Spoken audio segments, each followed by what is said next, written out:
দেখো, একটা জিনিস মাথায় আসলো, সেটা হচ্ছে যে তুমি প্রায়ই বলো না যে ভাইয়া আমার ওই ফ্রেন্ডটা তো ভালো স্টুডেন্ট, ও তো ভালো করবে, এ প্লাস পাবে, চান্স পাবে, চাকরি পাবে, এ বিসিএস এ ভালো করবে।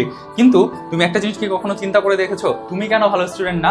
তোমার কি মনে হয় ওকে একদম জন্মলগ্ন থেকে আল্লাহ তাআলা বা হচ্ছে সৃষ্টিকর্তা একদম মেধাবী করে তৈরি করছে? তুমি একটা জিনিস প্রায়ই বলো যে ভাইয়া ও তো ছোটবেলা থেকে একদম ভালো স্টুডেন্ট, ও তো ভালো কিছু করবে, এটা আমি জানি, কিন্তু আমি তো পারতেছি না, আমি তো ভালো স্টুডেন্ট না। তুমি কেন ভালো স্টুডেন্ট না?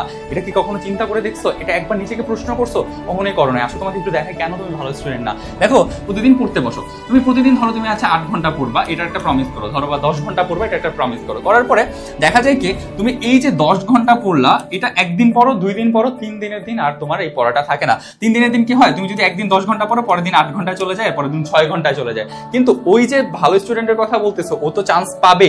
ওই ভালো স্টুডেন্ট হইতে হলে তোমাকে কি করতে হবে জানো?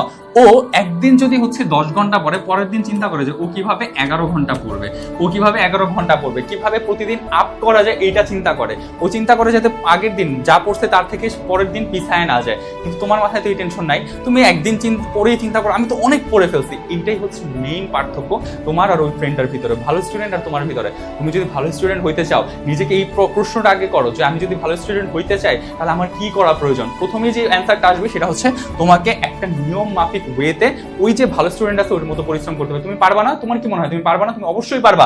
ওই স্টুডেন্টটা যদি, তোমার ওই ভালো ফ্রেন্ডটা, ভালো পড়ুয়া স্টুডেন্টটা যদি প্রতিদিন 10 ঘন্টা পড়ে, তাহলে তুমি হচ্ছে 12 ঘন্টা করে প্রতিদিন পড়ো। তোমার একদিন, 2 দিন, 3 দিন, 1 মাস, 2 মাস এভাবে তুমি পরিশ্রম করেই দেখো না ম্যান, তুমি পরিশ্রম করেই দেখো, তুমি অবশ্যই পারবা। তুমি কেন পারবা না? কারণ কি জানো তুমি কেন পারো না? তুমি চিন্তা করো যে ও ভালো স্টুডেন্ট, ওকে মানে জন্মলগ্ন থেকে ওরকম সৃষ্টি করেছে না, তোমাকেও সেম মেধা দিয়ে তৈরি করা হয়েছে। শুধুমাত্র পৃথিবীতে 1% মানুষ আছে যাদেরকে হচ্ছে ওই যে আমরা বলি গড গিফটেড, মানে জন্মলগ্ন থেকে দেওয়া হয়েছে এরকম মেধা। কিন্তু এর বাইরে যারা 99% মানুষ সফল হয়, তারা তো পরিশ্রম দিয়েই সফল হয়।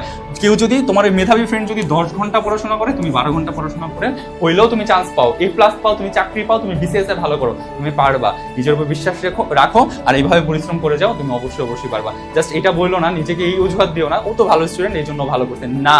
ও পরিশ্রমিক, ও নিজে একদম ডেডিকেটেড, ও অনেক বেশি প্যাশনেট ওর জায়গাটা নিয়ে। কারণ ও একটা ভালো ফল করলে ও নিজের ভিতরে একটা শান্তি পায়, যে শান্তিটা তুমি এখন পর্যন্ত পাও না, ভালো রেজাল্ট করে দেখাইতে পারো না, বা নিজেকে এখন পর্যন্ত ওই শান্তিটা দিতে পারো না। তুমি এই শান্তি যেদিন দিতে পারবা, ওদিন বুঝতে পারবা যে একটা ভালো রেজাল্ট করার পিছনে, একটা ভালো ফলাফল করার পিছনে কতটা শান্তি। পরিশ্রম করো, ভালো ফল করলে তখন বুঝতে পারবা যে শান্তি জিনিসটা আসলে কি।